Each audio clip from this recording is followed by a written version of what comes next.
మాజీ మంత్రి వైసీపీ నేత జోగి రమేష్పై కొత్త ఉచ్చు. తంబళ్లపల్లి నుంచి ఇబ్రహీంపట్నం వరకు కల్తీ మద్యం కేసు ఏపీలో రాజకీయ బాంబులా పేలుతుంది. ప్రతిరోజు ఒక కొత్త పేరు, ఒక కొత్త మలుపు కూడా బయటపడుతున్నాయి.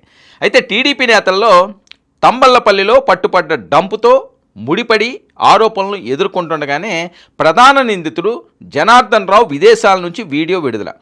దెబ్బకు రాజకీయ చిత్రపటం పూర్తిగా తారుమారు.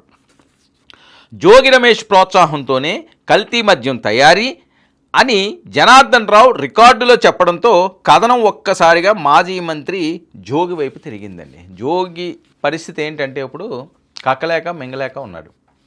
జైల్లో ఎవ్వరు ఉండాలని ఎవరో కోరుకోకూడదని, మన శత్రువు కూడా జైల్లో ఉండాలి, తిండి తినాలి, ఆ బ్రతుకు బతకాలి అని ఎవరూ అనుకోకూడదు. కానీ ఆత్మవిమర్శ అంటూ ఒకటి చేసుకోవాల్సిన అవసరం ఉంది. తప్పు చేసిన వాళ్ళు ఈరోజు మనకు అవకాశం ఉంది కదా అని చెలరేగిపోయి విచ్చలవిడితనంతో నోరుంది కదా అని చెప్పి ఎవరి మీద పడితే వాళ్ళతో పడిపోయి అనవసరంగా అధికారాన్ని అడ్డపెట్టుకుని అవినీతి తిమింగలాల్లాగా తయారైతే ఏదో ఒక రోజు పాపం పడుతుంది. సరే, ఇది నిజం కాకపోతే పర్వాలేదు, కడిగిన ముచ్చుల్లో వస్తే. తప్పు చేశారనుకోండి, ఇప్పుడు ఒకరు జైలుకి వెళ్ళారంటే ఆ కుటుంబ సభ్యులు ఎంత ఇబ్బంది పడతారంటే తలెత్తుకుని